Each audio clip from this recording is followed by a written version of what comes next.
1절부터 12절 말씀입니다.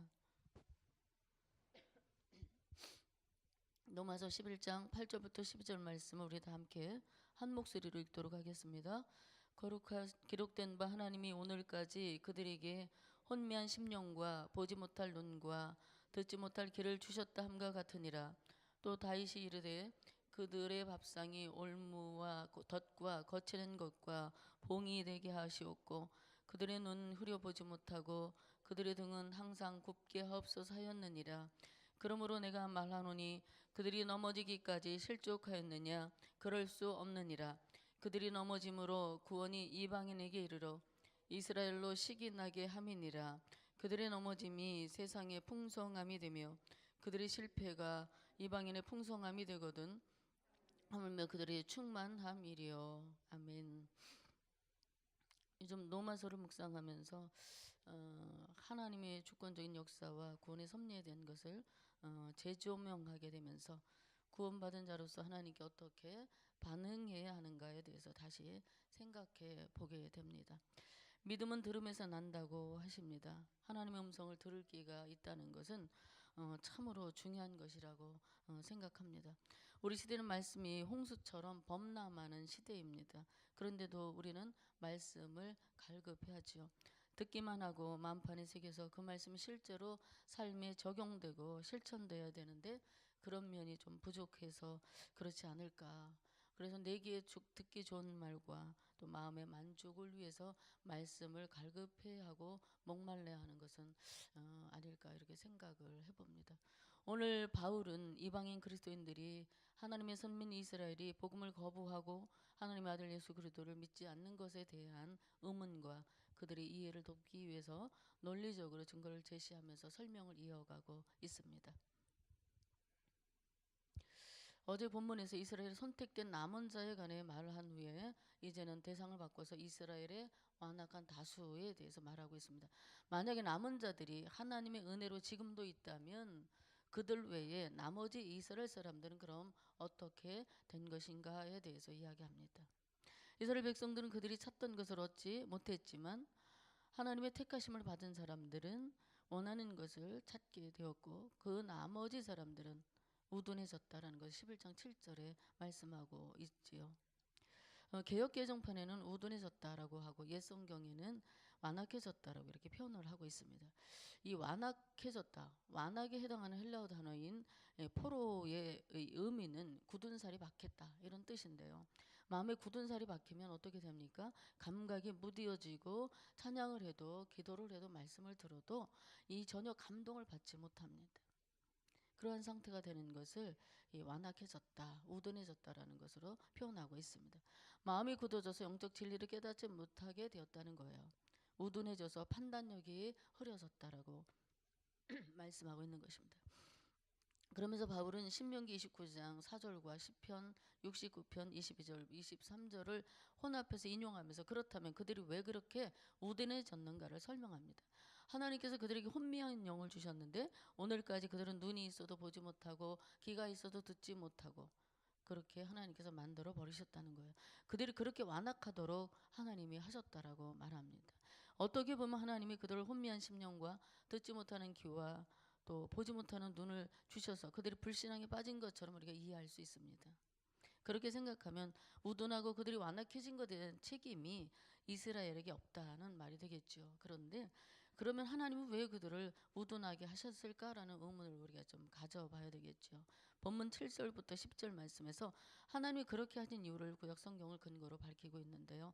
하나님이 아무 이유 없이 그들을 우둔하게 하신 것이 아니라 혼미한 심령이 되게 하신 것이 아니라 이스라엘이 믿음에 의한 구원을 거부하고 행위에 의한 구원을 받아들였기 때문에 하나님이 그들을 징계하셔서 우둔한 상태인 영적 무감각에 처하게 되었다고 이렇게 표현하고 있습니다. 그렇다면 하나님이 그들을 우둔하게 하셨다면 그들의 우둔함은 그들의 잘못이 아니지 않느냐 하고 하나님께 책임을 돌릴 수 없게 되는 것입니다. 그들의 악함에 대한 하나님의 징계로 우둔한 상태가 된 것이기 때문이죠. 그들의 우둔함 때문에 하나님이 이스라엘 백성이 말씀을 깨달을 수 있는 그런 은혜를 베풀지 않으셨습니다. 어떤 이는요 말씀을 보고 깨닫게 하시지만 어떤 이는 그것을 허락하지 않으시고 어떤 이는 보는 눈과 듣는 귀를 주셔서 하나님의 말씀을 보게 하시고 듣게 하셨습니다. 바로와 같은 이에게는 강팍한 대로 내버려 두시고 그가 하나님 말씀을 듣지 못하게 하셨던 것을 보게 됩니다. 하나님께서 듣는 귀와 깨닫는 마음 주신 사람만이 말씀을 듣고 깨달을 수 있습니다. 그러므로 우리는 하나님의 은혜를 입어야 합니다. 어떤 이는 최고의 학부를 나왔어도요 말씀을 이해하는 것이 더딥니다. 어떤 사람은 초등학교만 나왔어도 잘 깨닫고 잘 순종하는 사람이 있습니다. 혼미한 심령을 가진 사람들은 영적인 것을 보거나 들을 귀가 닫혀서 깨닫지 못합니다. 주님 말씀을 하시고 난 후에 성경 곳곳에서 뭐라고 말씀하십니까? 귀 있는 자는 들을지어다. 이런 말씀을 자주 사용하신 것을 보게 됩니다. 그러므로 말씀을 듣고 깨달을 수 있는 것이 참으로 얼마나 큰 은혜며 축복인지 모릅니다. 오늘날도 은혜 받지 못한 사람들의 상태는 8절부터 9절에서 이야기하듯이 혼미한 심령, 보지 못하는 눈, 듣지 못하는 귀를 가진 자와 같다는 것입니다. 들어도 깨닫지 못하는 것은 참 슬픈 현상입니다. 신앙생활하면서 수없이 많은 설교를 듣고 말씀을 들었어도 깨닫지 못하니까 변화되지 못하고 어린애와 같은 믿음과 불신앙의 모습을 종종 드러내는 것을 보게 되죠. 하나님의 마음을 이해하지 못하고 영적으로 무감각한 상태에 있음에도 그것조차 깨닫지 못하고 있는 그런 사람들도 있습니다. 혼미한 심령이 되면 다윗이 말한 대로 밥상이 올무와 덫과 거치는 것과 봉이 되고 눈은 흐려 보지 못하고 그들의 등은 항상 굳게 되었다 이렇게 말합니다.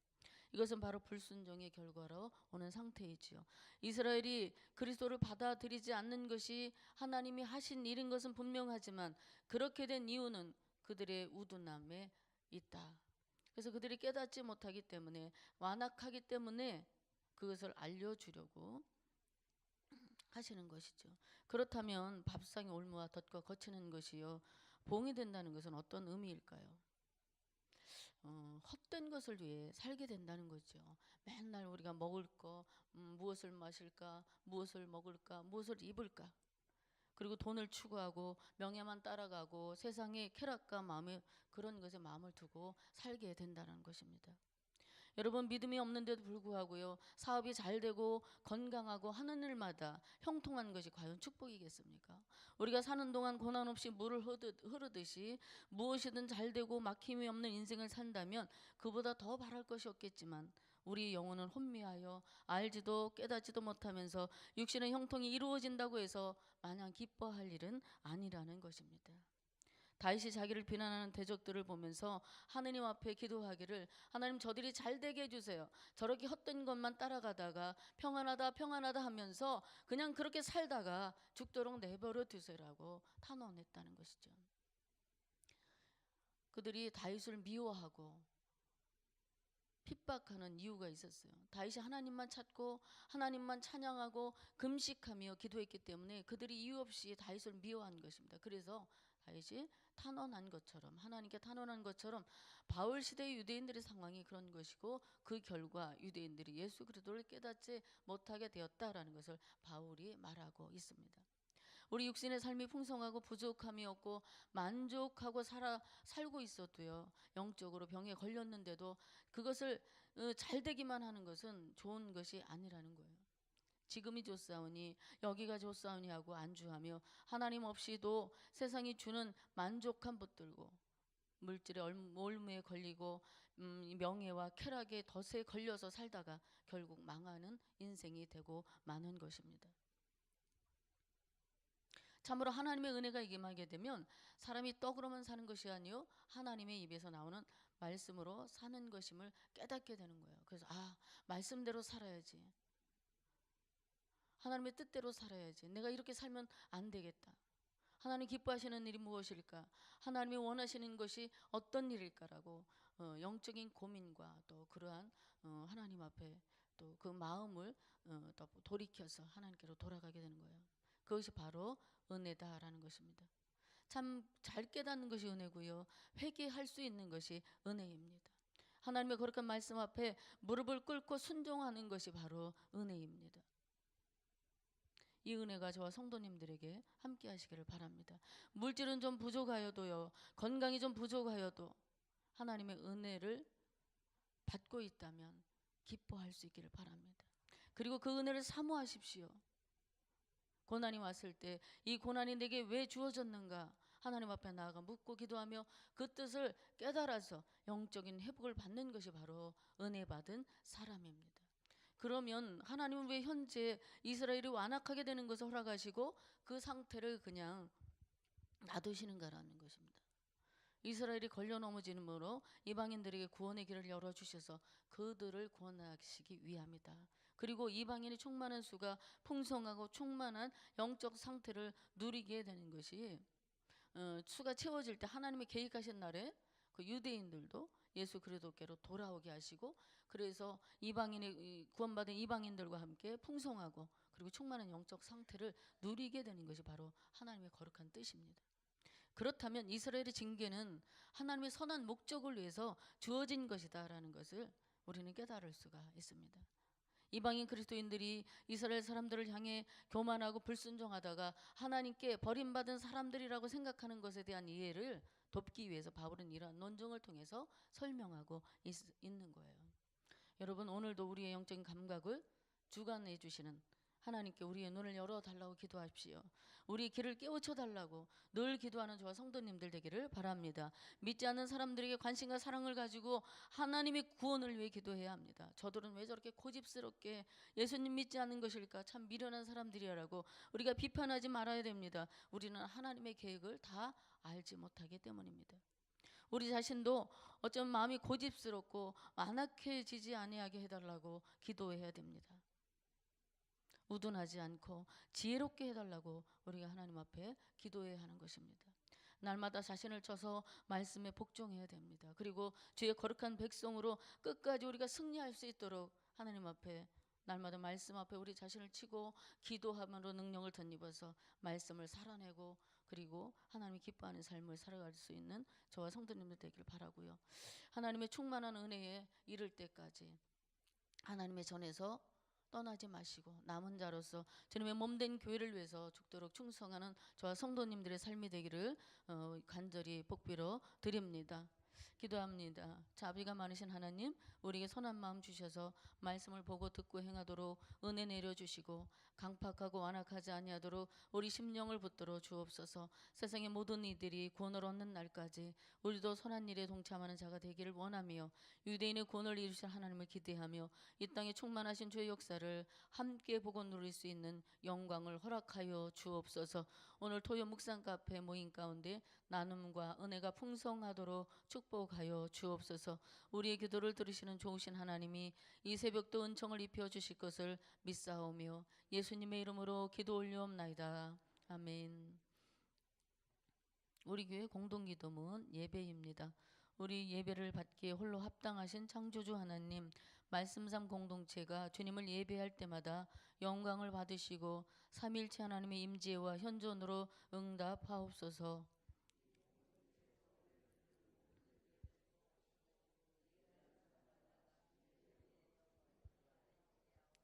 주님이 찾으시는 예배자들이 훈련되어 일어나게 하옵소서.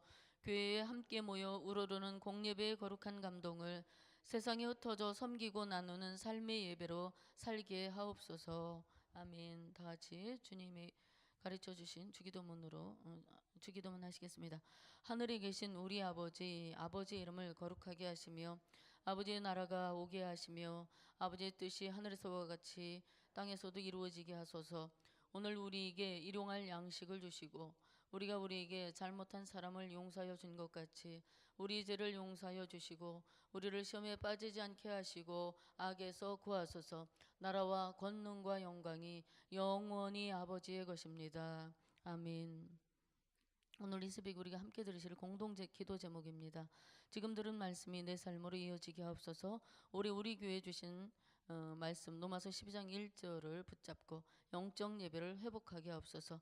내일 주일을 위해 거룩히 준비하게 하시고 말씀 사역자들에게 성령 충만을 주옵소서.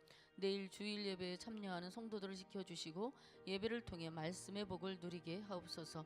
2월 24일에 진행되는 찬양 세미나를 통해 모든 찬양 사역자들이 우리 교회 찬양 사역의 방향을 바로 알고 새롭게 헌신을 다짐하게 하옵소서. 성도들의 가정과 사업장을 축복하시어 하나님의 은혜와 평강이 넘치게 하소서. 매주 토요 묵상 카페 모임이 2층에서 있는데요. 그 모임을 통해 나눔과 섬김이 풍성하게 하옵소서. 북미 정상회담을 통해 완전한 비핵화와 평화 정착이 이루어지게 하소서. 그리고 오늘 매주 토요일마다 카페에서 토요 묵상 모임이 있습니다. 참여하시기 원하시는 분들은 함께 하셔서 은혜의 시간 되시기를 바랍니다. 이렇게 함께 기도하시고 각자 가지고 오신 기도를 들으신 후에 삶의 자리로 나가도록 하겠습니다. 은혜가 많으신 하나님 고맙고 감사합니다.